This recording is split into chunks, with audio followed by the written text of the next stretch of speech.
അച്ചേട്ടന്റെ കത്ത്. വസീന്യ പരിഹാസം പായസമാക്കാം. പ്രിയ ഡീസൽ കൂട്ടുകാരെ, അർജന്റീനയും കേപ്പ് വർദ്ധയും തമ്മിലുള്ള ആവേശ പോരാട്ടം അന്ത്യത്തോടടുക്കുകയാണ്. അമേരിക്കയിലെ മിയാമി സ്റ്റേഡിയം 2026 ഫിഫ വേൾഡ് കപ്പിലെ ഏറ്റവും വികാരഭരിതമായ രംഗങ്ങൾക്ക് സാക്ഷ്യം വഹിക്കുകയാണ്. ജനകോടികളുടെ രോമാഞ്ചമായ കാൽപന്തുകളിയുടെ മഹാരാജാവ് ലയണൽ മെസ്സിയുടെ 5ലധികം ഷോട്ടുകളാണ് കരിങ്കൽ ഭിത്തിയിലിടിച്ച് തെറിക്കുന്നതുപോലെ ഗോൾ മുഖത്തിന്റെ നാനാവശങ്ങളിലേക്കും ചിതറി വീഴുന്നത്. അവസാനം അർജന്റീന കഷ്ടിച്ചു കടന്നുകൂടുമ്പോൾ തന്റെ ഏറ്റവും കൂടുതൽ ബോളുകൾ തടഞ്ഞു തെറിപ്പിച്ച ആ ഗോൾ കീപ്പറിനെ സ്വന്തം ജേഴ്സി ഊരി നൽകി ലയണൽ മെസ്സി ആദരിക്കുകയാണ്. കുറ്റിത്താടിയും ചുളുങ്ങിയ മുഖവുമായി ഒരു മനുഷ്യൻ നിന്നു കരയുകയാണ്. 5 ലക്ഷത്തിലധികം മാത്രം ജനങ്ങളുള്ള തന്റെ കൊച്ചു രാജ്യത്തിന്റെ വിലാസം ആകാശത്തോളമുയർത്തിയ കളിക്കളത്തിലെ ആ കാരണവരുടെ പേര് ജോൾസിമർ ജോൾസെ എവോറ ഡൈസ് എന്നാണ്. എന്നാൽ അയാൾ ഇന്ന് ലോകമെമ്പാടും അറിയപ്പെടുന്നത് കുഞ്ഞു മുത്തശ്ശി എന്ന അർത്ഥം വരുന്ന വസീനോ എന്ന ഓമന പേരിലാണ്. 1986 ജൂൺ 3 കേപ്പ് വർദ്ദേ രാജ്യത്തിലെ സവോ വിസന്റ് ദ്വീപിൽ അതിദരിദ്രനായി ജനിച്ച വസീനോയാണിത്. പിതാവ് പട്ടാളത്തിലും അമ്മ കൂലിവേലയ്ക്കും പോയതിനാൽ മുത്തശ്ശനും മുത്തശ്ശിയും വളർത്തിയതിന്റെ പേരിൽ കുഞ്ഞു മുത്തശ്ശി എന്ന കളിപ്പേര് സ്വന്തം ഔദ്യോഗിക പേരാക്കി മാറ്റിയ വസീനോയാണിത്.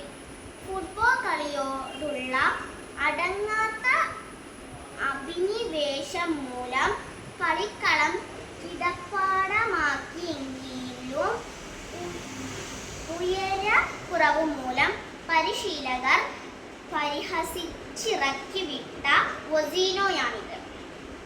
കാൽപന്തുകളിയുടെ വൈഭവം പാദങ്ങളിൽ തുടുത്തുടുത്തപ്പോഴും ഉപജീവനത്തിനായി ബസ് ഡ്രൈവറായും ഇലക്ട്രീഷ്യനായും കൂലി പണിയെടുത്ത വസീനോയാണിത്. എന്നാൽ 20-ാം വയസ്സിനു മുന്നേ തന്നെ 6.3 അടി ഉയരം നേടി Angola, Moldova, Cyprus, Slovakia, Portugal തുടങ്ങിയ നിരവധി രാജ്യങ്ങളുടെ ടീമുകളിൽ കളിച്ചു ജയിച്ച്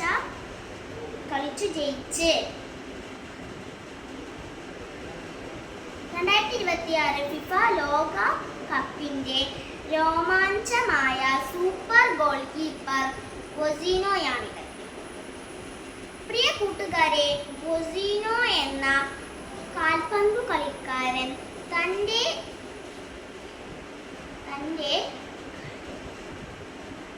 കൈകൾ കൊണ്ട് തട്ടിയെറിഞ്ഞത് മെസ്സിയുൾപ്പെടെയുള്ള ലോകതാരങ്ങളുടെ ചാട്ടുള്ളിപ്പന്തുകളായിരുന്നു. അല്ലേയല്ല. കളിക്കളത്തിൽ അയാൾ സാഹൂതം സശ്രദ്ധം ഗോൾ മുഖത്ത് മിഴി കൂട്ടാതെ നിന്ന് നാനാവശങ്ങളിൽ നിന്നും പലരും വീശിയടിച്ച പന്തുകൾ കൃത്യമായി തട്ടിമാറ്റിയിട്ടുണ്ട്.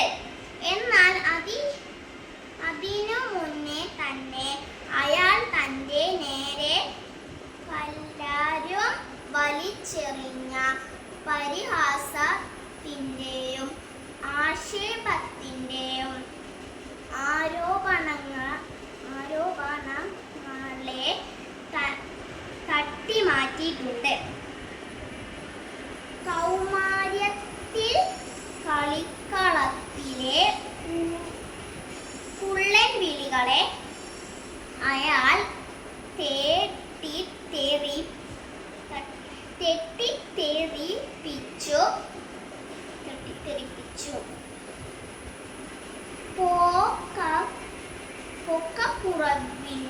പൊക്കപ്പുറവിന്റെ കളിപ്പേരുകൾക്കൊപ്പം മുത്തശ്ശനെയും മുത്തശ്ശിയെയും ദൈവത്തെ പോലെ അനുസരിച്ചപ്പോൾ കൂട്ടുകാർ വിളിച്ച കുഞ്ഞു മുത്തശ്ശി എന്ന പരിഹാസ പേരുകൊണ്ടയാൾ തന്റെ ജീവിത മധുരത്തിന്റെ പായസമുണ്ടാക്കി. തന്നെ തളർത്താനും പരാജയപ്പെടുത്താനുമായി അരികിലുള്ളവർ വലിച്ചെറിഞ്ഞ ആക്ഷേപങ്ങൾ അയാൾ തന്റെ പ്രതിരോധ ശേഷിയുടെ ആഹാരമാക്കി. കൂട്ടുകാരെ, ജീവിക്കാനും അതിജീവിക്കാനും നിങ്ങൾ പരിശ്രമിക്കുമ്പോൾ നിങ്ങളുടെ പരിസരത്തുനിന്നു ഉയരുന്ന പരിഹാസങ്ങളെ പായസം പോലെ രുചിച്ചിറക്കാൻ നിങ്ങൾക്ക് കഴിയും. ഗാലറികളിൽ ഇരുന്നു കമന്റടിക്കുന്നവർ മെയ്യണങ്ങി കളിക്കുന്നവരല്ല, വെറും കാണികൾ മാത്രമാണ്. നോക്കുക, നിങ്ങളുടെ വിജയത്തിനായി കളിക്കാൻ നിങ്ങൾ മാത്രമേയുള്ളൂ എന്നറിയുക. വിജയാശംസകളോടെ സ്വന്തം കൊച്ചേട്ടൻ.